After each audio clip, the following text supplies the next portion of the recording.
你发现被你绑来的圣女不太对劲，她总是以一副嫌弃的神情，便招法激怒你，使你忍不住对她施以严刑。就在你以为自己是一个合格的反派时，女主却听到了你的心声。这绳子绑得真够色的，男主怎么还要半个小时才到？这么磨磨蹭蹭的，都够我把女主变成我的形状了。系统，你给我出来！我不是已经完成了书里的反派剧情吗？怎么还困在这儿？系统那不带感情的声音在你脑海中响起。宿主，由于您上一次扮演反派时与女主们产生了情愫，导致剧情判定失败，所以您需要重走一遍剧情。你本以为当反派是件轻松活，何况这还是一本无脑爽文，剧情简单的不能再简单。可真正碰上男主之后，你才明白系统为什么非要找人来扮演反派。原来这本书的男主是个只会靠降智光环开挂的小可爱，要不是你一路给他放水，恐怕一根手指头就能把他捏死。好在你对眼前的场景非常熟悉，面前被绳子捆成粽子的女人叫苏念雪，是碧霄宫的圣女，同时也是你名义上的未婚妻。只是书中的设定里，你们两人并没有感情，甚至就连这个婚约也不过是你依仗天恒世家的权势强行逼迫对方答应的。所以自始至终，苏念雪都没正眼瞧过你。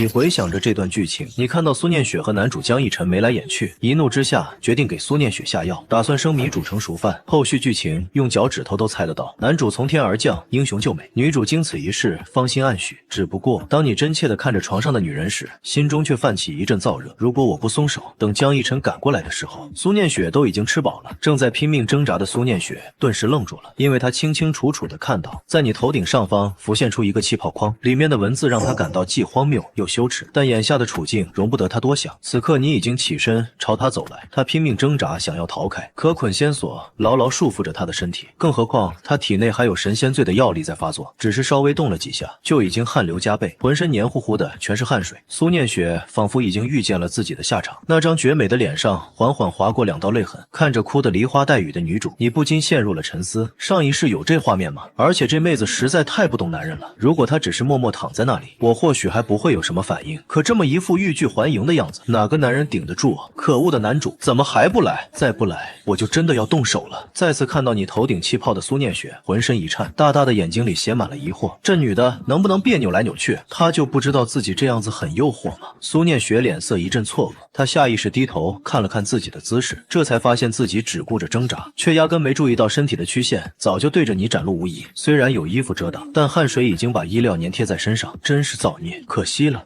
我也只想活下去。为了走完剧情，你只能猛地转过头，强忍着不去看那乍现的春光。但这番举动在苏念雪眼中却非常费解。他不是要对我为所欲为吗？而且他脑袋上的气泡到底是什么东西？难不成是他的心声？苏念雪心中虽然充满疑惑，但还是很努力地将自己翻了过来。虽然变成了趴着的姿势，但至少能仔细观察你的举动。只是你听到身后的动静后，猛地转头看着苏念雪蠕动的身体，一时间摸不准这位女主到底在搞什么飞机，只能无奈地问系统：这对吗？系统那纯洁无害的声音传来：对的对的，完全没有偏离。好吧，但是男主过来的也太慢了。这下苏念雪彻底确认了，虽然他听不到你在和什么人对话，但他又看到你在说什么男主的事情。真是的，要不是我要走剧情，就现在这点时间都可以把女主灌成泡芙了好吗？看到气泡的苏念雪瞪大了双眼，虽然不知道什么是泡芙，但根据自己的处境判断，觉得肯定不是什么好话。他本来想张口怒斥你这个登徒子，可嘴巴竟然怎么也张不开。顿了一下，他再次尝试开口：萧凌，你放了我好不好？声音发出来之后，他自己先愣住了。怎么现在可以说话了？闻言，你转过身，看着因挣扎而姿势凌乱趴在床上的女主，然后在苏念雪疑惑的目光中，伸手托起她的下巴，将她扶了起来。我告诉你，你是我的未婚妻，活是我的人，死是我的鬼。这妹子真是的，趴着不累吗？你用这个姿势来诱惑我，我真的很难把持得住啊。听到你心中的想法，苏念雪脑中思绪纷飞。所以他说的这么霸道，就只是为了让自己不那么难受。不过正常男人看着这种姿势，确实也忍不了吧。他下意识从上往下审视了一遍面前的男人，然后冷不丁冒出一句：你不会是不行吧？此话一出，房间内陷入了漫长的沉默。随后他便看到了你头顶那震耳欲聋的咆哮气泡。他这是在挑衅啊！发现自己说错话的苏念雪脸色也变得有些尴尬，但再怎么说自己也不过是个未经人事的少女，而且用这么侮辱性的挑衅，就算你本来没想法，恐怕也会忍不住了吧。宿主请冷静，一旦你把它办了，会立刻被判定任务失败，到时候你就回不去了。听到这话，你顿时停下了手上的动作，不过还是抬起苏念雪的下巴，仔细端详着她的脸，作为角色榜上排得上号的美人，五官确实相当清冷出众，只不过现在看上去不像什么冰山美人，反倒像是在撒娇的女朋友。可惜了，只是办了她任务就会失败，不然我早就下手了好吗？虽然不能将她就地正法，但是这么挑衅我，可不能就这么算了。系统，我不能深入交流，但我能用一些激怒对方的手法吧，比如说夺走对方的初吻。之前你不是说有人爱上我才导致任务失败吗？现在他的初吻被我夺走的话，是绝对不可能会爱上我的。有一说一，确实可行。得到系统许可，你果断低下头亲了上去。苏念雪瞬间瞪大了眼睛，她下意识想要挣扎，但身上有捆仙索的束缚，再加上体内神仙醉的药力作用，她只能任由你为所欲为。难道自己就要在这里被糟蹋了？正当她这么想的时候，你却已经松开了她，只不过脸上挂着反派得逞的笑容。你没有想到吧？夺走你初吻的人不是江逸晨，而是我。苏念雪微微愣住，她以为你会有更过分的举动，但就这，苏念雪躺在床上，目光呆滞了一瞬，随后涌上的是无尽的愤怒。太折磨人了！她刚刚好不容易才把体内那股躁动压制下去，你这一波操作又把那些躁动全部勾了起来，而且比之前更加猛烈。关键是你亲完之后就撒手不管了。混蛋，登徒子！苏念雪咬牙切齿，心里想大喊一句：你能不能把服务做到位，一条龙给我做完？但这话她死也不敢说出来，毕竟女孩子还是要面子的。而看到苏念雪的表情，你心中简直狂喜，这女的现在的表情恨不得把我生吞活剥。很显然她已经把我当成死敌了，日后要对我出手肯定不会留情。想到这里，你嘴角已经有些压制不住上扬的弧度，你伸手用手指勾起苏念雪的下巴，摆出自认为最到位的反派模样，双手一边象征性的在苏念雪身上游走，一边展现出痴汉般的表情，这气味真是让人欲罢不能啊！苏念雪惊慌的闭上了眼睛，然而就在她以为你会进一步对她为所欲为的时候，你却又缩了回去。苏念雪感觉自己快疯了。萧凌，你这个混蛋！为了让自己更符合反派的人设，你顺手揽住了苏念雪的细腰，你就是喊破喉咙也不会有人来救你。只是这个有些暧昧的动作让苏念雪有了能触碰到你的距离，随后她发出一声嘤咛，整个人瘫软在你的胸口上。系统，这女的怎么有点不对劲？对的对的，她可能是太累了。好吧，那我再抱一会儿。说实话还挺软的，虽然你很疑惑苏念雪的状态，但还是按照反派的人设用手搂住了她的腰。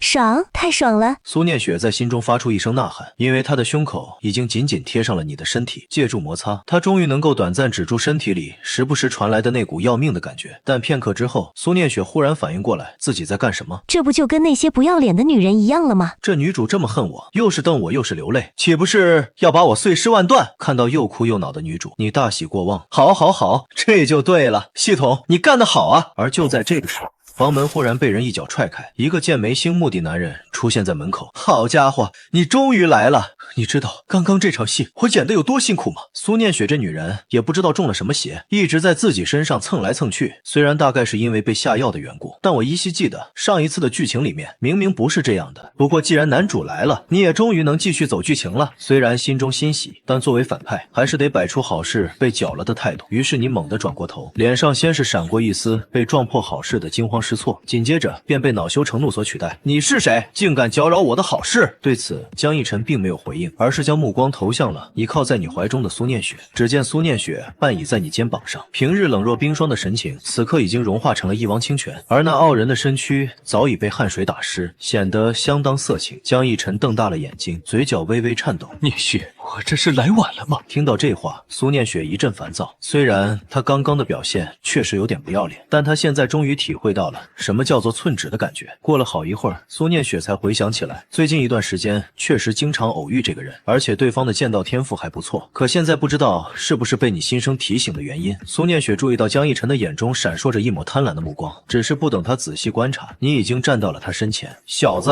我问你话呢！你的声音再次响起，还带着不容置疑的威严。闻言，江逸晨微微侧身，露出身后门外的场景，是你之前安排的那些手下，不过现在已经全部躺在了地上。出手这么狠辣的吗？俺寻思这些狗腿也没嘲讽他。等下，你在绕什么呢？在你身后看到气泡的苏念雪这才注意到，江逸晨不知道什么时候已经慢慢挪到了你的侧面。你费这么大半天功夫，就为了偷窥苏念雪，至于吗，哥们儿？你现在把他救出去，想怎么看就怎么看。看到这行气泡的苏念雪也是一愣，他这才意识到江逸晨正用一种极其猥琐的眼神打量着他。江逸晨找到一个自认为绝佳的位置后，这才慢悠悠走了过来，嘴角扬起一抹邪魅狂fin的弧度。我是谁不重要，重要的是你做了什么。天恒世家的公子不过是蝼蚁罢了。好尴尬，看着你脑袋上的气泡框，苏念雪认同的点了点头。确实好尴尬，他脚趾都快扣出3室一厅了，这人知不知道我现在能轻松秒杀他？紧接着冒出的这一条新气泡，瞬间让苏念雪愣住了，因为在他的印象里，你就是一个依靠家族势力横行的纨绔。虽然江逸晨说的话很让人尴尬，但经过这些天的接触，江逸晨的天赋应该不弱于自己才对。然而在你的心声中，你居然能够轻松秒杀江逸晨。苏念雪认真分析了片刻，但很快释然的笑了笑。他觉得你应该只是内心的自我估算，如果你真有这等实力，也不至于被大家看不起。眼看你和江逸晨的距离越来越近，苏念雪却越看越觉得恶心，因为他注意到江逸晨的目光压根不在你身上，而是不断在他身上游荡。随后江逸晨轻轻摇了摇头，低声自语道：自己可是气运之子，如果苏念雪没有失去清白，倒是可以给他留一个位置。如今这场面，估计很难说没发生什么事情。算了，既然如此，跟着废物玩玩就行了。但他丝毫没有注意到你眼角微微动了一下。系统，这对吗？江逸晨的人设都崩了，这是能说出来的话吗？没事没事，他说话声音很小，苏念雪应该是听不见的。苏念雪脸色愈发冰冷，她现在正被神仙罪折磨着，一身感知早已拉到巅峰，哪里会听不到江逸晨说出的那些污言秽语？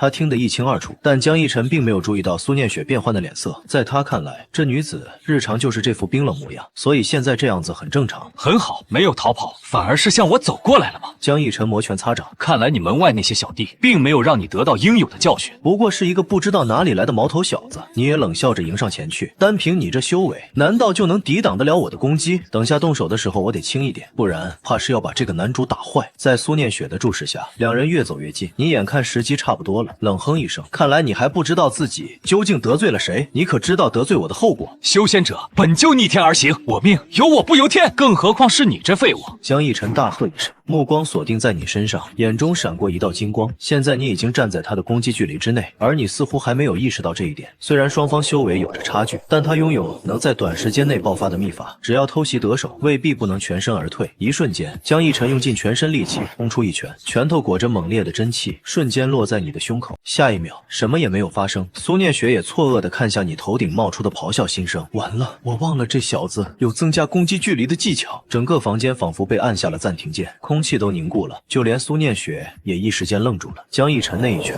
蕴含着开山裂石之力，现在看来完全没有丝毫保留。一个纨绔子弟怎么能如此轻松地接下来？只是还没等苏念雪继续思考，他就看见了场面上出现了相当辣眼睛的一幕。只见你愣了一下，然后整个人以相当浮夸的姿势倒飞出去，将房间里的各种家具撞得粉碎，然后捂着胸口躺在地上，发出刺耳的惨叫声。你居然藏了暗器，实在是太卑鄙了！说着，你脑袋一歪，嘴巴口吐白沫，当场直接晕死过去。怎么回事？难道是我变强了吗？不过江逸晨很快就想通了，毕竟你只是个纨绔子弟，身上说不定有什么缓冲伤害的宝物。不过很可惜，在绝对的力量面前，这些旁门左道不堪一击。想到此处的江逸晨不由得露出了一个自以为很帅的笑容，居高临下的看着装死的你。废材就是废材，再怎么挣扎也逃不过被强者碾压的命运。而一旁的苏念雪却瞪大双眼看着面前的江逸晨，宛如在看一个小可爱。对方的演技那么假，你难道看不出来吗？与此同时，苏念雪也看着装晕的你，只不过眼神变得有些复杂。原来你真的没有说谎，你究竟想干什么呢？就在苏念雪百思不得其解时，大门再次被踹开，来的是碧霄宫的弟子们。他们看到苏念雪狼狈的模样，脸色瞬间变得惨白。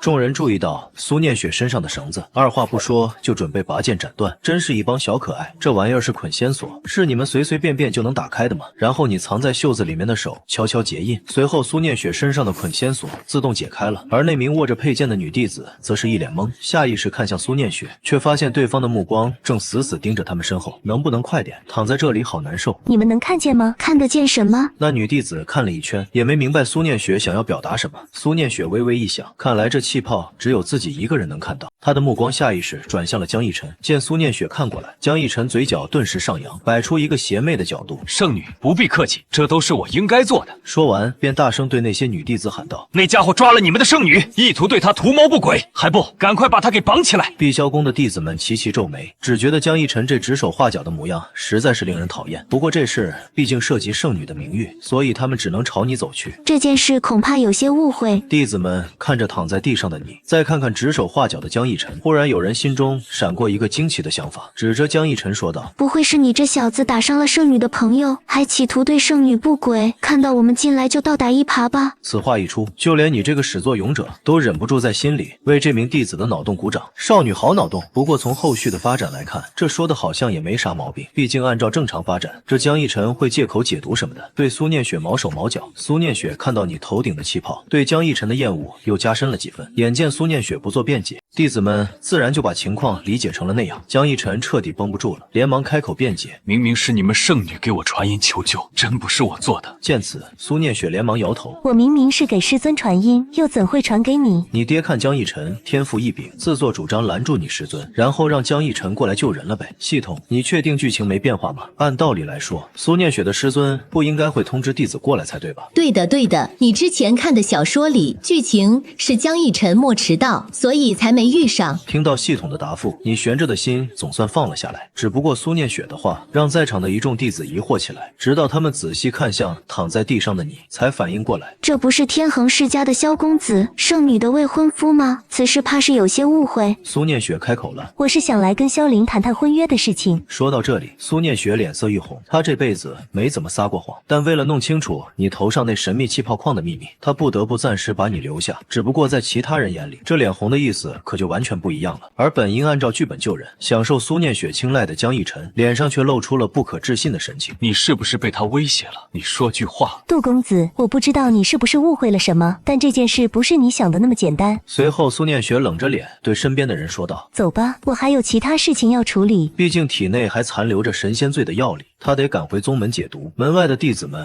早已为苏念雪备好了非洲，只是刚踏上非洲甲板，便看到江逸晨追了上来。念雪，你听我解释啊！这时一名女弟子拔剑挡在苏念雪身前，厉声呵斥：江公子，你可知自己在做什么？我真的只是想帮你们。苏念雪的表情依旧清冷如雪。江公子，我不知道我父亲是何打算，才让你前来相助。念雪感激不尽，只是我现在身体极度不适，所以还请不要纠缠了。此时的苏念雪无时无刻不在被神仙醉的药力侵蚀着理智，同时她脑海中不由自主地浮现出你头顶气泡中透露的信息。难道这江逸晨从一开始就知道自己中了毒，所以才故意拖延时间，等到自己药力发作、神志不清的时候，再假惺惺地跑来英雄救美，趁机占自己便宜？苏念雪的眼神愈发冰冷，越想越觉得有可能，于是伸手一挥，非洲的防御阵法便将江逸晨隔绝在外，随后缓缓升空，直至化作一道流光消失在天际，只剩下江逸晨傻呆呆地站在原地，喃喃自语：这不对呀，他明明中了毒。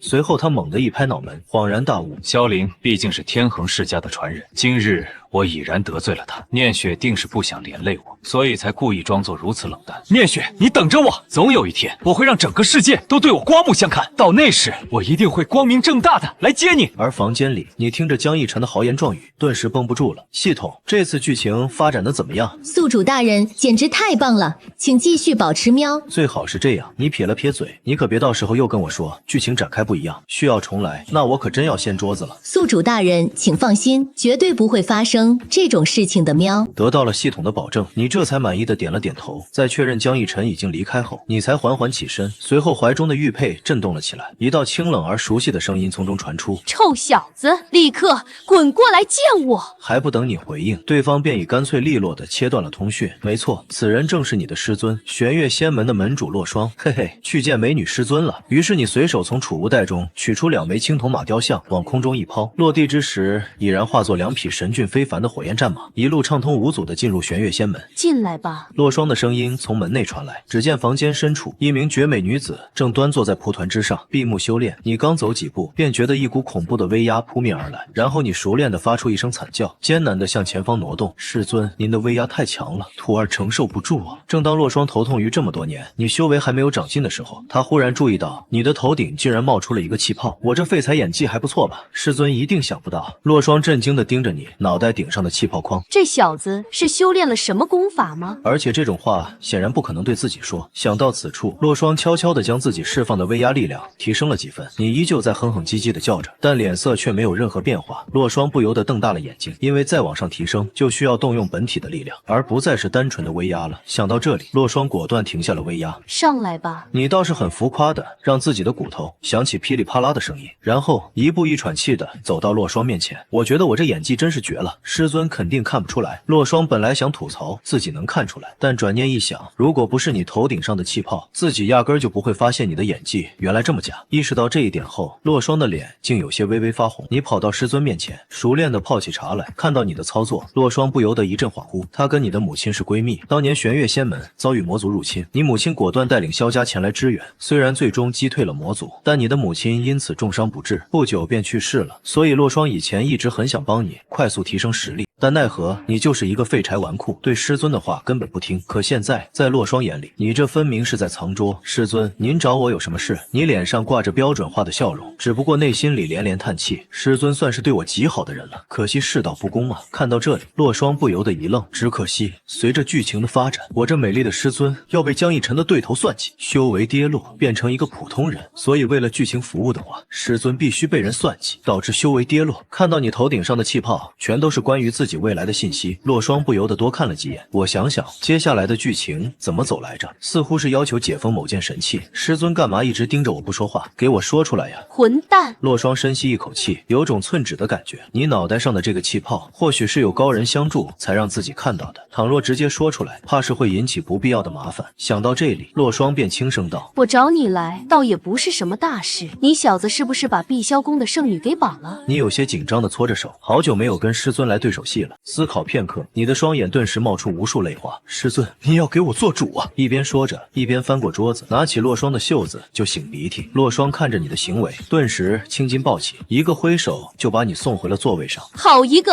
倒打一耙！明明是你绑架的人，还要我给你做主？她是我未婚妻，跟别人眉来眼去，我又如何能接受啊？你一边大叫，一边在地上滚来滚去。我不管，我要老婆，我要老婆！这人设真的好幼稚。老实说，如果我老婆是师尊就好了。看到你头顶气泡的洛霜顿时一冷，脸色瞬间变得通红。我待你如同亲生孩子，结果这小子居然对自己有想法。师尊多好，香香软软的，这玉足要是裹上黑丝，不知道有多少男人会喜欢。虽然不知道黑丝是什么，但洛霜此刻只觉得自己脑袋要冒烟了。自从他进入至尊境界这么多年，从没有人敢跟他说这种大逆不道的话，但偏偏眼前的是故人的孩子，所以一时间也没什么好的办法，只能略微头疼的对你说：“你先起来，我们好好说。”你猛地从地上弹射起来，然后惊疑不定地看着洛霜：“你是谁？你把我师尊藏到哪里去了？按照惯例，现在不应该是师尊把我关禁闭才对吗？他好温柔，我好怕。”洛霜看到这气泡，整个人都气笑了。于是你大叫着朝洛霜扑去：“妖精，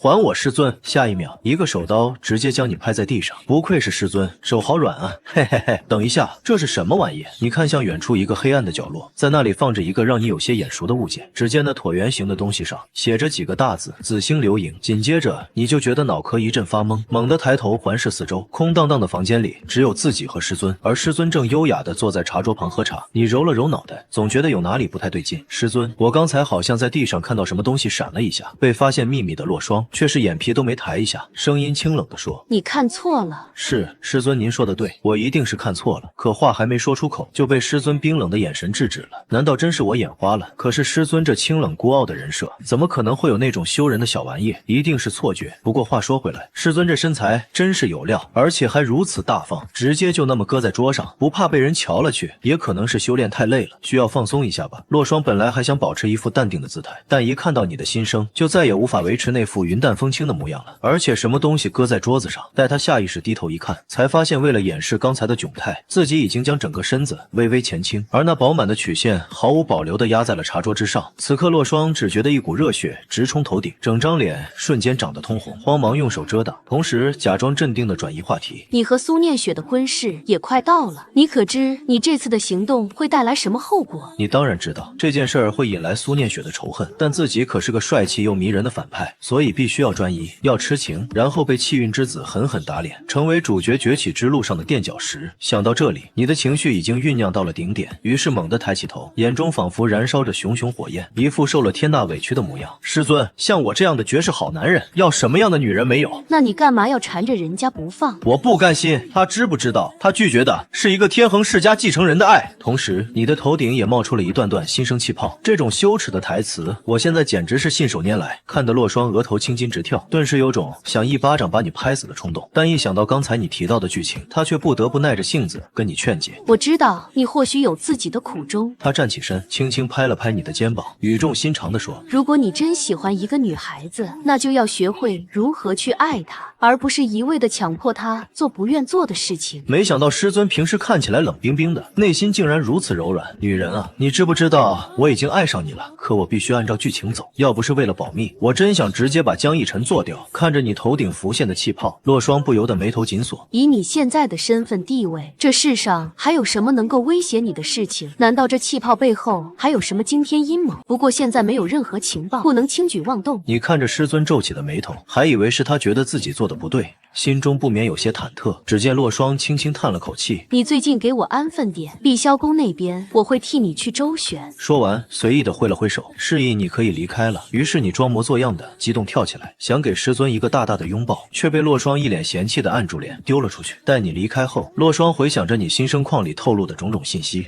下一刻取出一枚玉牌，通知手下查万寿宗之前发现的那件神器到底是什么来历，还有他们有没有暗中接触过可疑人物。最后再把最近那个风头正盛的江逸晨给我好好查查。与此同时，碧霄宫圣女寝宫内，苏念雪正烦躁地躺在床上翻来覆去。虽然在师尊的帮助下，体内的神仙罪已经被解除了，但那毕竟是世家出品的顶级药物，药效虽然轻了，对身体的影响却不是一时半会儿能消除的，只能靠日常慢慢调理。想到自己沦落到这种境地，脑海里就浮现出你那张可恶的脸，还有你头顶那更可恶的气泡框。他随手抓起一个抱枕，狠狠地揉捏着，仿佛那就是你本人。在发泄了一番之后，苏念雪也开始回想你头顶气泡中蕴含的信息。从你准确预测到江逸晨的行动之后，他就不再质疑那些气泡的准确性了。但是按照你的说法，他身处的这个世界岂不是像话本小说一样？难道自己的命运真的是命中注定的？想到这里，苏念雪不禁感到一阵毛骨悚然。不过有一点，他觉得已经改变了。之前没有你的提醒，他根本察觉不到江逸晨的狼子野心。现在他不仅目睹了江逸晨猥琐的一面，还亲耳听到了他那些不堪入耳的话。这样的江逸晨，他又怎么可能喜欢得起来？苏念雪紧紧抱着玩偶，咬牙切齿地说：我苏念雪发誓，自己绝对不可能爱上江逸晨。说完，下一刻脑海里又浮现出你的脸，想起你对自己做的那些事，脸颊不由得浮上一抹羞红。当然，我也绝对不会喜欢你，萧林这个大混蛋。你来到碧霄宫的山门前，思索了片刻，按照原作的剧情，你今天上门是要为上次绑架苏念雪的事儿来道歉，但真正要做的是把苏念雪气得七窍生烟，然后引出气运之子江逸晨，被他狠狠揍上一顿。经过上次任务成功后系统奖励的修为，你已经从金丹突破到了大成境界，但还是得配合江逸晨演戏，主动去挨打。想到这，你不禁有些头疼。然而正当你准备开口时，两道鬼魅的身影已经站在了你身后，你的侍卫各自捧着一束鲜花以及一枚闪耀的储物戒指迎了上来。少主，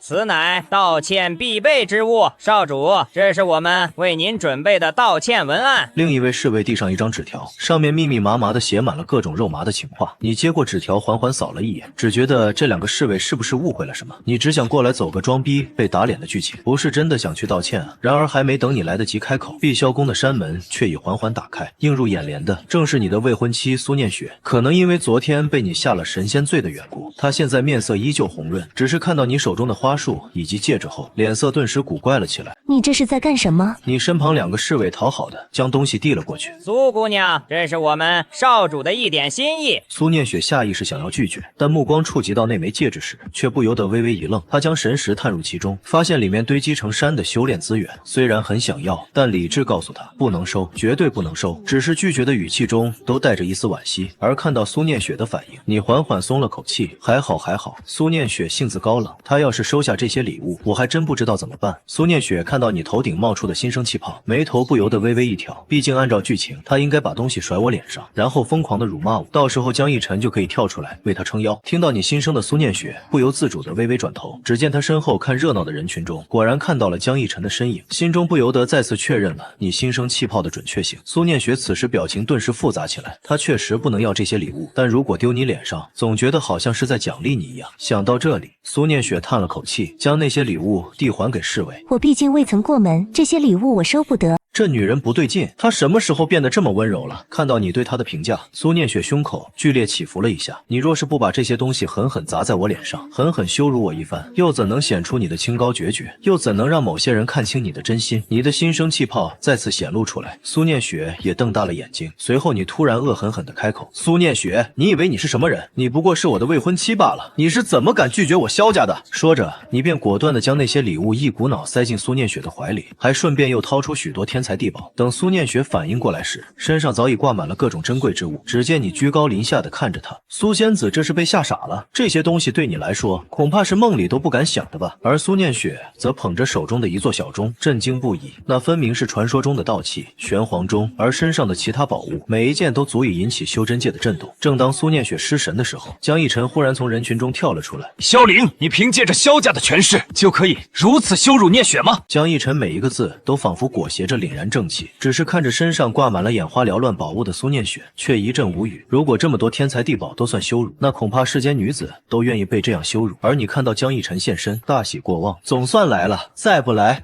我都快绷不住了。江逸晨，昨日你打伤我还未与你清算，今天你竟然敢送上门来！说着，你朝身旁的侍卫使了个眼色，我只需要静静地看着他被揍，然后等待苏念雪出手阻止，接下来才是恼羞成怒被偷袭，顺便被暴打一顿。因为按照原剧情，此刻的苏念雪很心疼江逸晨，从而出手阻止了你。然而你等了又等，却始终不见苏念雪有任何动作，她只是安静地站在那里。这女人怎么回事？怎么还不动手？不会是我给的礼物太多，她宕机了吧？你的心声气泡一个个浮现在苏念雪眼前，只是她看着那些气泡，心中一阵无语。现在的她已经看清了江逸晨的真面目，所以才不会管江逸晨的死活，而且那家伙还想利用自己来坑害你。随后她看着你脑袋上的心声，心中突然冒出了一个奇异的想法：如果我不按照剧情走，你该当如何？而另一旁，江逸晨正被你的侍卫打得节节败退，朝苏念雪投去求救的目光。聂雪，救我！只是苏念雪仍旧无动于衷。你眼见江逸晨伤痕累累，心中却越发焦急。不对劲，这剧情完全不对劲。苏念雪怎么还不阻止我？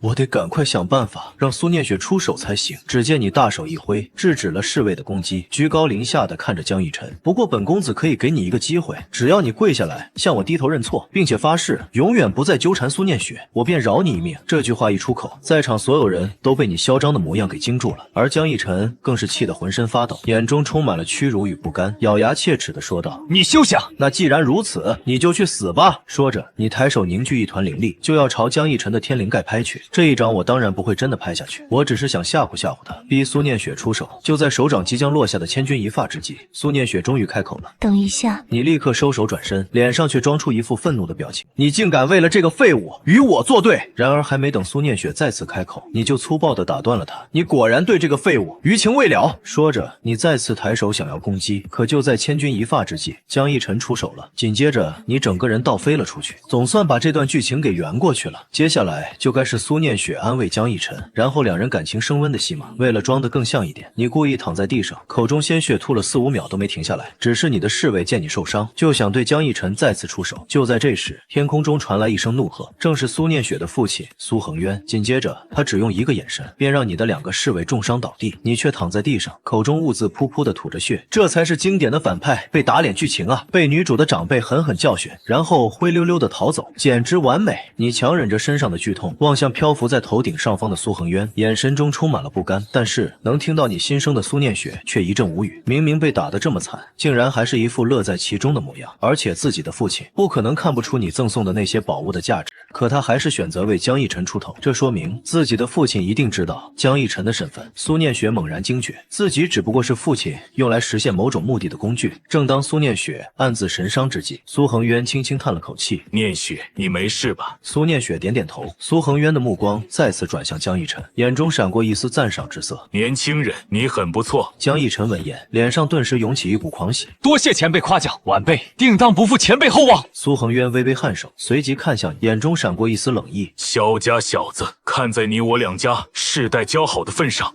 今日便不与你计较。但你若再敢纠缠念雪，休怪我不客气。说完，大手一挥，一股强大的力量瞬间朝你笼罩而来。此刻感受到威压的你一惊，这老东西想直接镇杀我，他疯了！你身上的气势猛地一闪，本能的想要抵抗这股威压，但下一刻，一位女子踏空而来。苏恒渊，你想动我洛霜的固有之子，问过我了吗？苏恒渊的脸上顿时一阵青一阵白。洛霜仙子，萧凌今日所为，你也看到了，他如此羞辱我女儿，我岂能坐视不理？羞辱你女儿？她身上那些宝物，哪件不是价值连城？你所谓的羞辱，恐怕是许多人求都求不来的吧？苏恒渊脸色一僵，一时间竟无言以对。洛霜随后又看向江逸晨，眼神中闪过一丝厌恶。调查了一天后，他发现这江逸晨果然包藏祸心。沉默片刻后，他缓缓转头望向苏恒渊。苏宗主，不如让萧凌与江逸晨当面对质，也好弄清事情真相。苏恒渊阴沉的脸色勉强挤出一丝笑容。洛霜仙子所言极是，来人，将萧凌带到内院。碧霄宫内院，此时一位身穿华服的美妇早已等候多时。此人正是苏念雪的母亲沈婉仪。这么一个好女人，竟然被苏恒渊这个老渣男给糟蹋了。更可气的是，在上一世，江逸晨这混蛋竟然还对苏念雪的母亲有非分之想。此时，你的心声一个个浮现在沈婉仪眼前。沈婉仪先是一愣，随后发现你的嘴角并没有动。这萧凌脑袋顶上是什么东西？好像只有我才能看见，别人似乎都看不见的样子。下一刻，苏恒渊等人到齐。江逸晨，你口口声声说萧凌给念雪下药，绑架了念雪，可有证据？回禀宗主，弟子手中有确凿证据。随后，江逸晨从储物袋中取出几张纸，苏恒渊一脸阴沉地接过纸张，上面写着苏念雪近期的行程以及医师的诊断证明，这些都证明苏念雪中毒的时间和症状全都发生在昨天。江逸晨再次开口，这些证据确凿无疑，足以证明萧凌的罪行。不是我没有给念雪下药，也没有绑架她，是江逸晨他陷害我。然而此刻，两个女人看到你头顶的气泡框，都是一阵古怪。这家伙明明知道江逸晨有证据，为何还要走这龙潭虎穴？正当众人疑惑之际，江逸晨又掏出了几样东西，分别是迷药以及你写给苏念雪的信。苏恒渊接过查看了一番，脸色顿时铁青。萧凌，你还有什么话要说？等一下，苏念雪突然出声，女儿觉得这件事有些蹊跷。江逸晨只是一个普通的内门弟子，为何能如此详细的得知我的行程和诊断记录？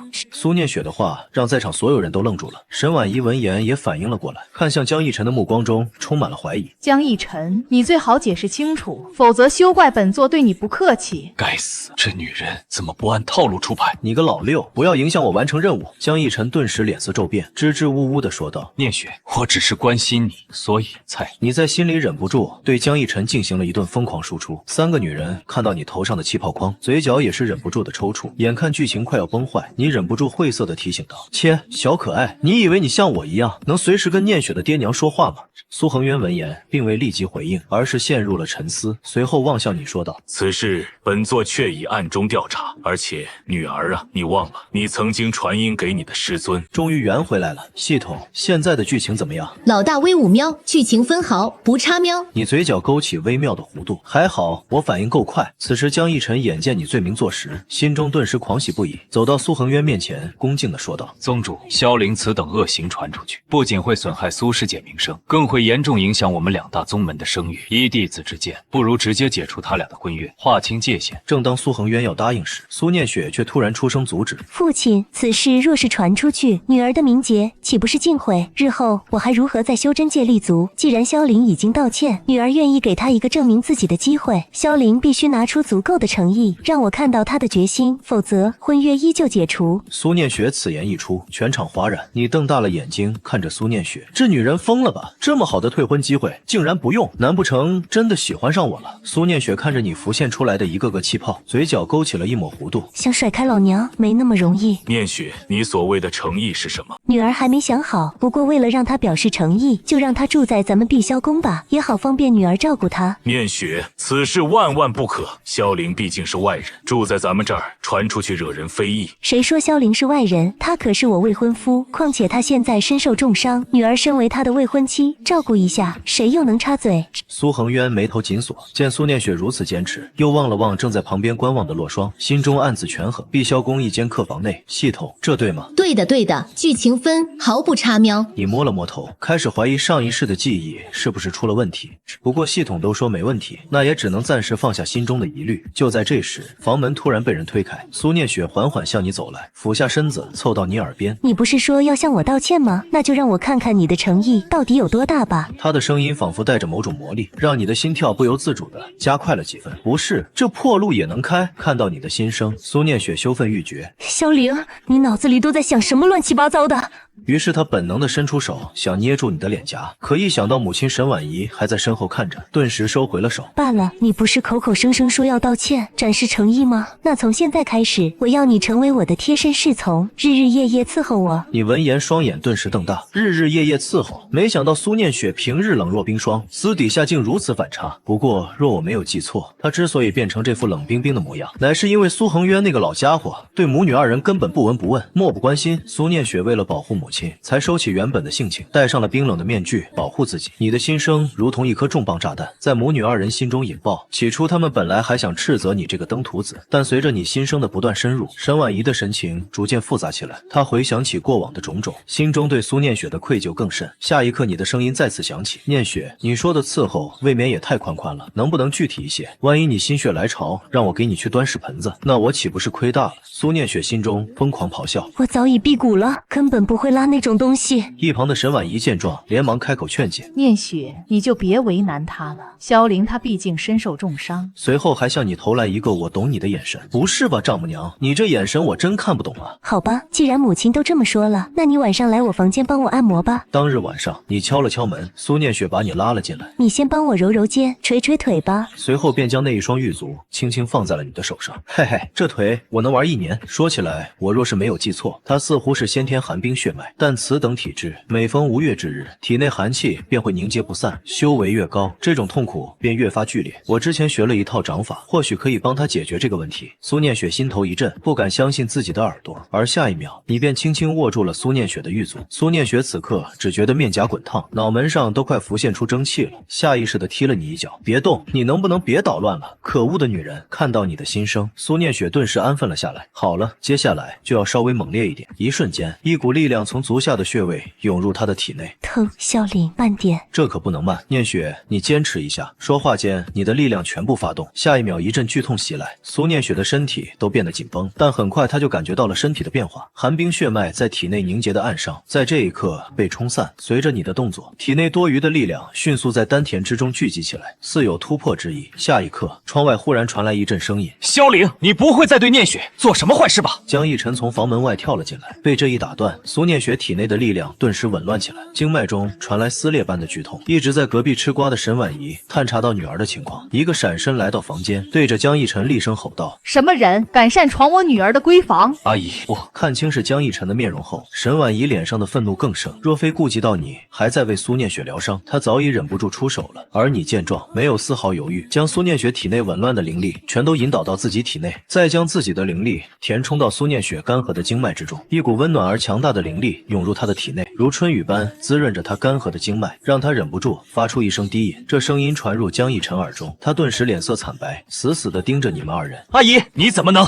纵容他们做这种事情？沈婉仪脸色一寒：什么叫这种事情？你给我说清楚点。苏念雪冷冷地开口：我明明是拜托萧凌帮我医治身体，怎么到你嘴边就变成什么龌龊事了？江逸晨死死盯着苏念雪：医治身体会发出这种声音。然而他不知道的是，他这眼神反而让苏念雪和沈婉仪更加看清了他的真面目。而你就算听到了那声低吟，依然面不改色地认真为苏念雪疗伤。苏念雪冷冷开口：江逸晨，你未免管得也太宽了，真让人恶心。念雪，我都是为了你好，我是怕你被萧凌这个小人欺骗，他可是个十恶不赦的反派。沈婉仪厉声道：明明是你擅闯念雪闺房，还敢出言不逊，污蔑萧凌，扰乱念雪疗伤，你这也叫为了念雪好？从此以后，我不想再见到你。江逸晨听后，身体猛地一颤，眼神中充满了绝望。与此同时，你站在一旁一脸懵，这剧情不对呀！系统，你出来解释一下。这对呀，老大，没什么毛病。你瞪大眼睛，这叫没什么毛病？女主都快讨厌死江逸晨了。此时系统叽里咕噜说了一堆，所以你是说，在原作剧情中，我关闭了情感感知，所以才不知道男女主经常为了我吵架？没错，喵。虽然剧情走向稍微偏了一点点，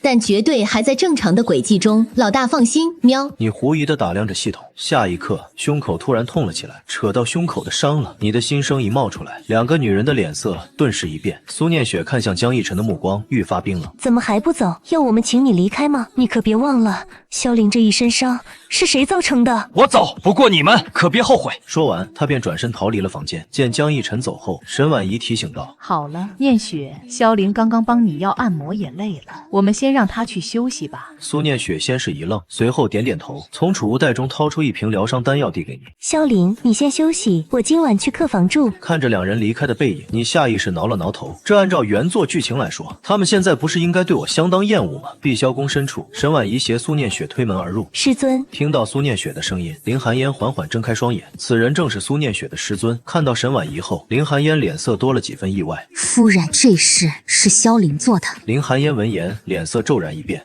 哼，那小子又欺负念雪了。两人听到这话，顿时连连摇头。不是这样的。随后便将事情的始末原原本本的说给林寒烟听。这萧凌竟有此等本事！一道灵气探入苏念雪体内，刹那间林寒烟美眸圆睁，只见苏念雪一身冰霜灵气，经脉已不像从前那样紊乱。念雪，你的体质已经完善了，只需要将体内的烈火炼化，就能平衡功法的缺陷。我的徒啊，大道之路对你而言已是一片坦途。林寒烟的话让苏念雪心神激荡，那张绝美的脸庞再也无法维持平日的冷淡。这么多年来，她被寒冰血脉折磨得痛不欲生，竟然被你轻描淡写的解决了。第二天，你的房间内，苏念雪一把拉着你的手就往外走。现在马上跟我走。我们要去哪儿？别指望我给你端屎端尿啊！苏念雪咬牙切齿的回应。我带你去见我师尊，他有些事情想问你。原作有这段吗？有的有的，不过按照原作剧情，你是重伤状态，他师父是主动上门来给你种下寒冰印记的。苏念雪推开修炼室大门，林寒烟看向你。小子，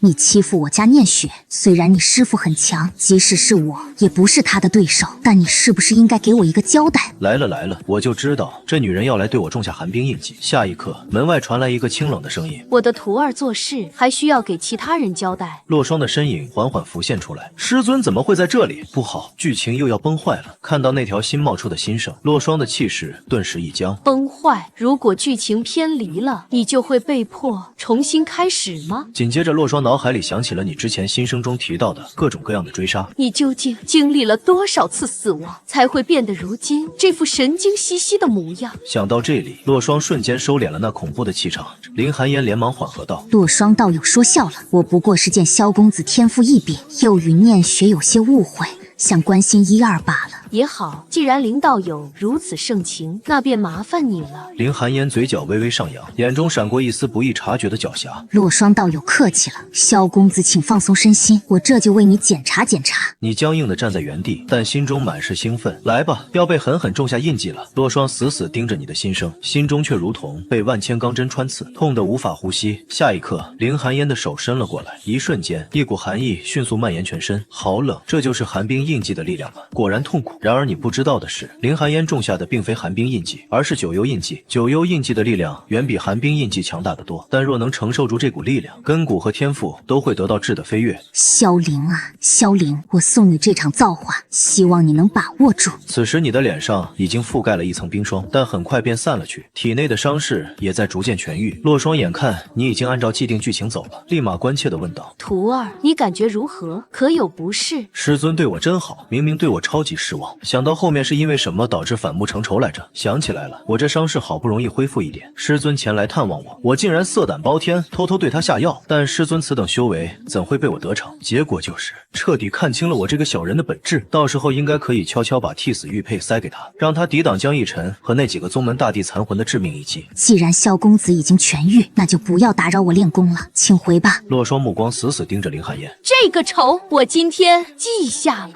几人刚踏出修炼室没几步，就撞上了江逸晨。只见江逸晨怀中抱着一把残缺的长剑，周围的弟子正窃窃私语，言语中都是对江逸晨的嘲讽和不屑。你望着那把残剑，心中开始思索，记得这残剑是虚渊大帝的佩剑，不仅能感应到碧霄宫内虚渊剑意的位置，还能将其炼化成为江逸晨自身的力量。上一世江逸晨就是靠此剑一步步成就无敌之路。洛霜和苏念雪看到你的心声，顿时一惊，两人都在暗暗盘算着怎么获得这把残剑。就在几人各怀心思之际，江逸晨已经走到面前，眼，他的目光在苏念雪身上停留。念雪，昨天晚上是我不好，我给你赔礼道歉。话还没说完，目光便落在苏念雪身旁的洛霜身上，眼睛猛地一亮。这位是？此时江逸晨目光灼热地盯着洛霜，洛霜和苏念雪看着江逸晨那副模样，心中一阵恶心。你一个闪身站到两人面前，嘴角勾起一抹嘲讽的弧度，抱着一把破铜烂铁也敢来这儿招摇，也不掂量掂量自己几斤几两。江逸晨闻言，眼中闪过阴冷的光芒，几乎忍不住就要出手。与此同时，江逸晨的戒指中传来阵阵怪笑，真是个有眼无珠的蠢货，竟然连这柄剑的来历都不知道。小子，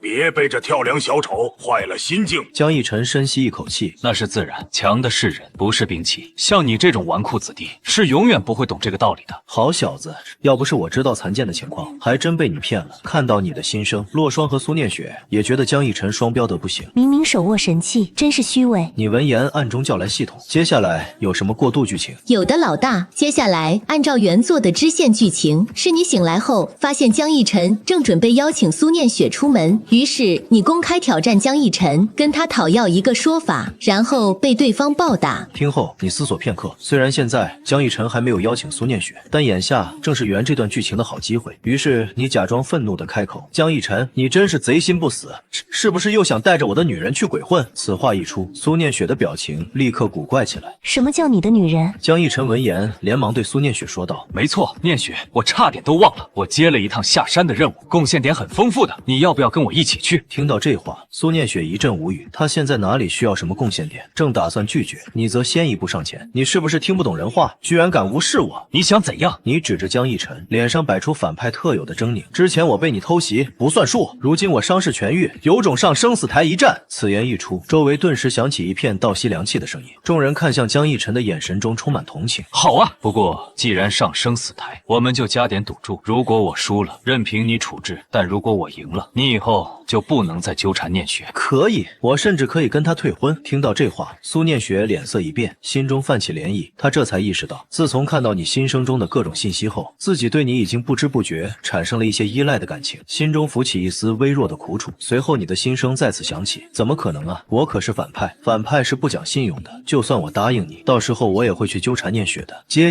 苏念雪看到这心声，先是一愣，随后竟忍不住扑哧一声笑了出来。这一笑如同冰雪消融，春回大地，美得令人窒息。江逸晨见状，眼神闪过一丝狂喜，看来念雪还是喜欢我的，不然不会听到退婚的消息就如此开心。随即他上前一步，含情脉脉地看向苏念雪。放心吧，念雪，我绝对会帮你讨回公道。原本还在笑的苏念雪顿时就笑不出来了，你的心声再次响起，哈哈，好油腻的台词，我要是苏念雪我都要吐了。这两个家伙。生死台周围已经挤满了人山人海的看客。我也不欺负你，你可以随便使用你的宝贝，别到时候说我仗着修为欺负你。早就料到江逸晨会说这句话的，你会心一笑，这可是你说的。既然你这么想见识，那我今天就让你好好看看什么叫天衡世家的底蕴。说完，你大手一挥，只见一道流光闪过，一枚古朴的令牌正悬浮在半空，那是太虚御灵令。传说这枚令牌内一共有9层，每层都蕴藏着无数强大的灵兽，甚至可以召唤出大地级别的神兽。台下顿时惊呼连连。下一秒，一道巨大的身影缓缓从令牌中浮现，竟然是明渊魔皇。围观的人群倒吸一口气，那可是传说中的神兽，虽然眼前的看起来只有幼年体，但已经达到了元婴期的实力，这可不是江逸晨这个区金丹修士能够抗衡的。就在众人议论纷纷之时，江逸晨缓缓开口：你以为区一只元婴期的灵兽就能赢我了吗？说罢，他的气势猛然一抖，下一刻元婴期的威压陡然出现。不愧是主角，既然如此，那我便不收手了。下一秒，你身后的明渊魔皇猛然睁开双眼，一股无形的领域悄然展开，领域之内蕴含着死亡法则，仿佛能吞噬一切生机。江逸晨体内的灵力运转顿时变得缓慢起来，仿佛被一双无形的大手给束缚住了。这是什么鬼东西？戒指中的声音再次响起：这是对方灵宠的领域，你必须尽快脱离这片领域，否则后果不堪设想。江逸晨闻言拼命催动体内灵气，但还是无法挣脱这股束缚。我觉得你认真的吗？随着你的心声冒出，场面上的江逸晨怒吼一声，竟然开始燃烧精血，强行提升自己的力量。我就知道你这小子除了装逼什么都不会。你在心中惨叫，还记得在上一世也是这样，你只是略微出手，就已经把江逸晨逼入了极限。苏念雪见状更是扑哧一笑，之前被你绑架的时候，你也是类似的窘境，于是你果断让明渊魔皇收起领域。与此同时，江逸晨大吼一声：“给我破！”正当他即将点燃精血出招时，你已然跟着灵兽喷着血道飞出去，即使拼尽全力也无法战胜了。你究竟是什么人？江逸晨错愕地看着躺在地上的你，我还没出手啊！此时你已经躺在地上，鲜血跟不要钱似的从口中狂喷而出。在台上观望的苏恒渊冷笑道：“我就知道这种货色根本不是江逸晨的对手，不愧是本座看上的弟子，果然有几分大帝之姿。”此时的沈婉仪像看傻子一样看向旁边的苏恒渊，萧凌的演技都这么夸张了，你们居然看不出来？江逸晨居高临下的盯着你，眼神中闪过一丝杀意，但还是在残魂的劝说下忍了下来。就这点实力，你不觉得你已经把萧家的脸丢尽了吗？那你可能就误会我们萧家了。我爹当年年轻的时候，甚至会在我爷爷悟道时把悟道树砍了，害他老人家走火入魔。而且我爹还酷爱女装，差点被称为媚花宗宗主。就我这还不算丢脸的。三个女人看到你新生的一瞬间，身体忍不住的颤抖起来，想笑但又不能笑出来。苏念雪憋得浑身颤抖，眼角甚至还挂了几滴泪珠。看啊，念雪都觉得你是个废物。好家伙，看到我败了这么激动，很显然这娘们儿已经恨死我了。哈哈，昨天被我把玩狱卒的时候，心里就相当厌恶了吧？以后他砍死我的时候，一定会特别用力，特别爽快吧？哇哈哈！苏念雪原本是笑出了眼泪，在看到你新生的一刻，忽然觉得泪水止不住了。萧凌，你究竟是经历过多少痛苦，才会这么相似？一想到你前世的死亡都是因为自己，一瞬间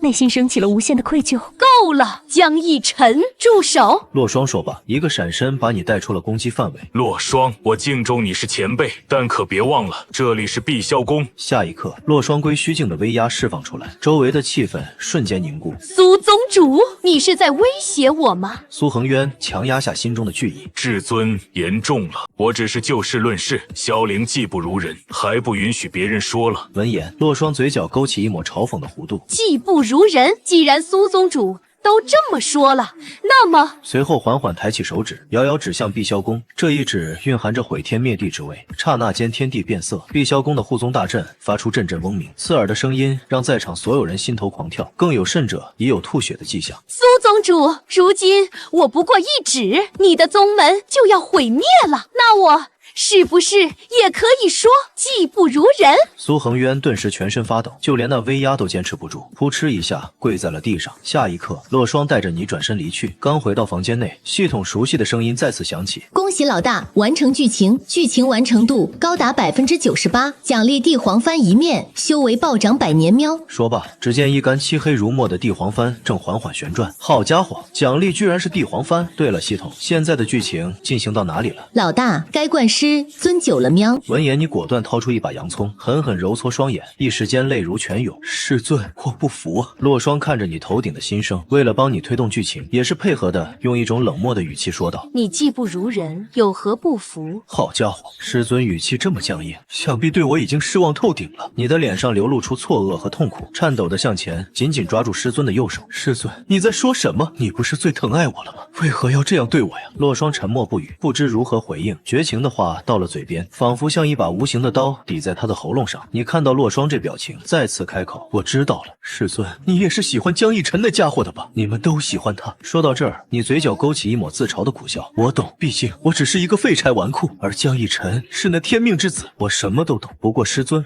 我好歹师徒一场，如今我心情不好，你能陪我喝一杯吧？说罢，从储物戒指中掏出一坛酒。洛霜看着那坛酒，瞬间联想到了你之前的心声，于是苦笑说道：“好，我陪你喝。”两人一同举起酒碗，可还没等洛霜吞下那酒液，就看到你的身体已经开始摇摇晃晃，仿佛随时都会倒下。洛霜见状，美眸中展露出疑惑的光芒，一时间不知道你在搞什么飞机。下一刻，你整个人就直挺挺地砸在了桌面上。这小家伙难道自己不知道自己一杯就倒，根本不会喝酒的吗？洛霜转身把你扶到床上，盖好被子，正欲离开之时，他突然感觉自己的手被你轻轻牵住，低头一看，手腕上多了一枚温润的玉佩，散发着淡淡的光芒。师尊，对不起，我不是要故意气你的，一定要好好活下去。洛霜见状愣了一下，才发现自己的眼眶不知道什么时候已经湿润了。第二天，你迷迷糊糊从床上醒来，只觉得头疼欲裂，胸口还有点沉沉的，仿佛有什么人抱着自己睡了一晚上一样。随后叫来系统，系统，这对吗？我记得昨天打算灌师尊酒的。对的对的，师尊都被你惹哭了，剧情发挥完美，再次奖励陨星剑和百年修为喵。卧槽，惹哭了！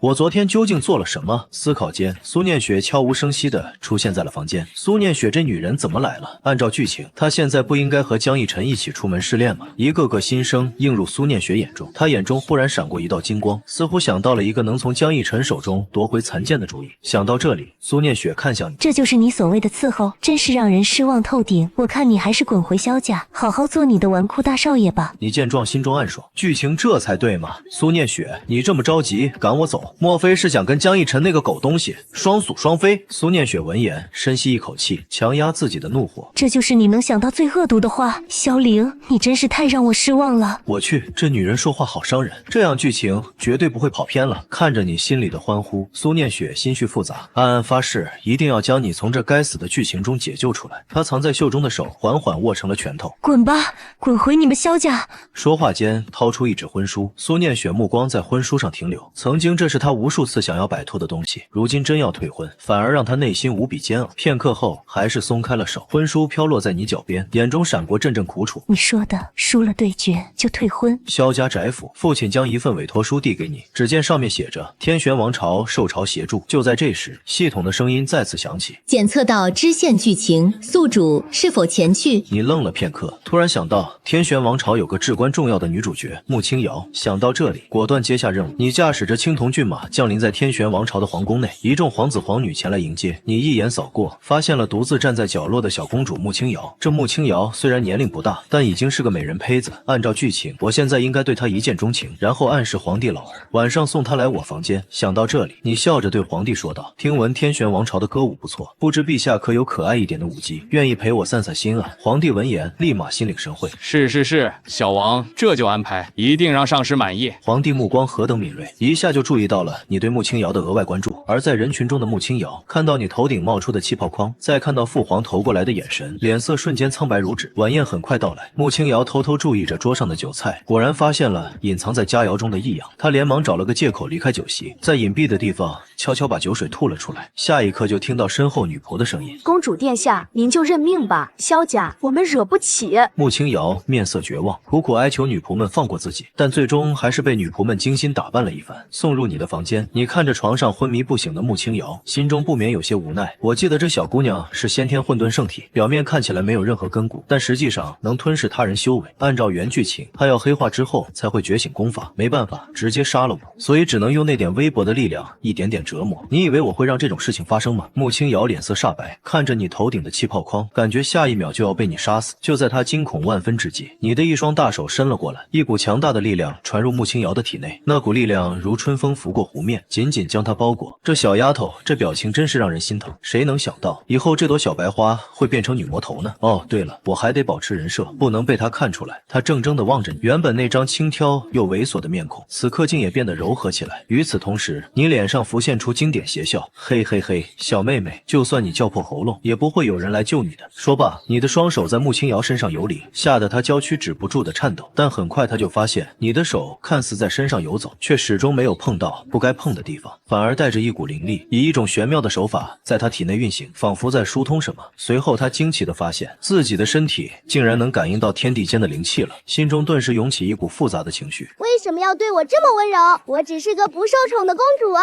很好，经脉已经打通了，成就大帝之位指日可待。按照原作的剧情，我今晚差点就得手了，但忽然看到他身上有我大姑的信物，想到这，你神识一扫，果然发现在穆清瑶手腕上有一枚刻着萧长鸾独特标记的玉佩。你一道灵力扫荡过去，感受到攻击，一道虚影凭空出现在你面前，正是大姑萧长鸾。我去，你顿时一哆嗦，大姑，你怎么会跟这小姑娘认识？你指了指穆清瑶，我刚才只是想帮她擦擦汗，而萧长鸾的神识早已扫过穆清瑶的身身体，发现这个无法修炼的小女孩体内竟然有微弱的灵气在缓缓流动，不用猜也知道这一定是你的杰作。眼看萧长鸾沉默不语，不愧是大姑，只是站在那里就已经将对一个人的失望表现得淋漓尽致，想必已经被我的操作震惊得无话可说了。看着你头顶的新生，萧长鸾确实沉默了，但是被你那奇葩的脑回路给弄无奈了。这孩子脑子里到底在想些什么乱七八糟的东西？此时穆清瑶也明白了一切，恐怕你说的都是真的，未来自己真的会杀死这位大哥哥。想到这里，穆清瑶的泪水再也忍不住了。好家伙，都委屈成这样了，看来以后非杀我不可了。随后萧长鸾递出一本功法，小青瑶，你受苦了，这本功法就当是我替小玲给你赔罪了，你能不能原谅这位哥哥？穆清瑶轻轻摇了摇头，看着你眼底的温柔，她明白你并不是要伤害她。完了完了，爽了，看来这丫头对我恨之入骨了。不过正事要紧，那个大姑啊，先告辞了。说罢，你直接一溜烟的跑走了。穆清瑶甚至都来不及开口挽留，看着你消失的身影，她轻声说道：我不怪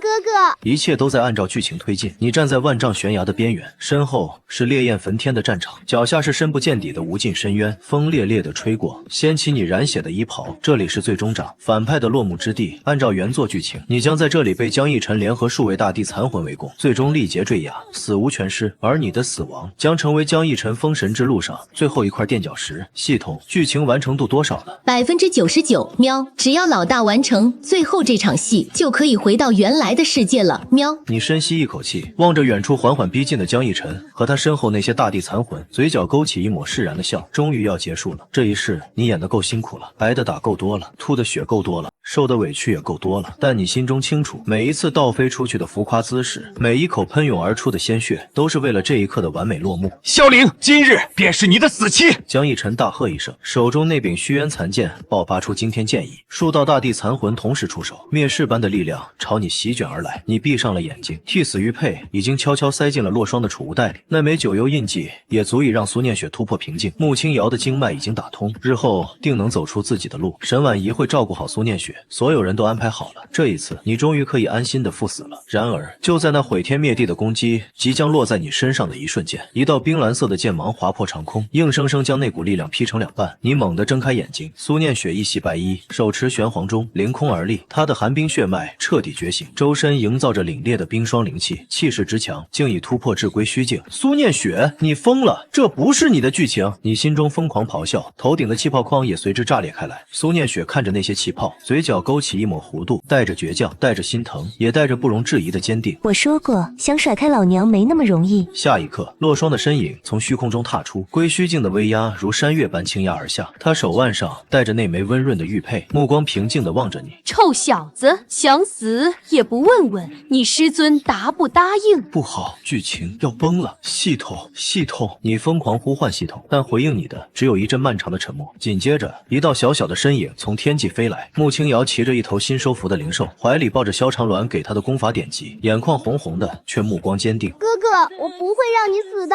沈婉仪也从碧霄宫方向赶来，手持法器，气息沉稳，站在了苏念雪身侧。林寒烟紧随其后，一身冰霜灵气，冷冷地看着江逸晨身后的那些大地残魂。5个女人齐齐挡在了你的身前。江逸晨的脸色彻底变了，他身后那些大地残魂也纷纷现出不安之色，因为眼前这些人的实力加在一起，已经远远超出了原作剧情的设定。这不可能，剧情不是这样的。戒指中的残魂惊恐地尖叫起来，你站在原地看着他们的背影，一时间竟说不出话来。系统，这还算在剧情轨迹里吗？沉默了许久的系统终于发出声音，但这一次他的语气不再是那副嬉皮笑脸的模样，而是前所未有的认真。宿主检测到多名关键角色同时脱离原定轨迹，剧情框架已无法维持，世界意志正在重构中。什么意思？意思是这个世界不再是一本书了喵。你愣住了。从苏念雪第一次看到你的心声开始，这个世界就已经在悄悄改变了，他们的每一个选择，每一次违背剧情的举动，都在为这个世界注入真正的意志。当足够多的人选择了自己的命运，这个世界就不再需要剧本了。所以老大不用死了喵。系统顿了顿，声音里竟带着一丝哽咽。也不用再演了喵。你站在悬崖边上，风从深渊中吹上来，掀起你的发丝，眼前是武道挺拔的身影，身后是万丈深渊。你忽然笑了，不是反派得逞的邪笑，不是自嘲的苦笑，也不是演戏时那些浮夸的假笑，而是发自心底的真真正正的笑。苏念雪回过头来，看到你头顶最后浮现出一个气泡，原来被人护在身后的感觉是这样的。那个气泡缓缓上升，在阳光下折射出七彩的光芒，然后无声的碎裂，化作漫天星辰，消散在风中。从此以后，你头顶的气泡框再也没有出现过，因为你再也不需要隐藏自己的心声了。多年以后，天恒世家的后山上，你坐在一棵老槐树下泡茶，苏念雪坐在对面，手里把玩着那枚玄黄钟，嘴角带着淡淡的笑意。洛霜倚在树干上闭目养神，手腕上依旧带着那枚温润的玉佩。远处的院子里传来穆清瑶爽朗的笑声，他正和沈婉仪斗法，每次输了都赖皮不认。至于江逸晨，在失去气运之子的光环后，他那些借来的力量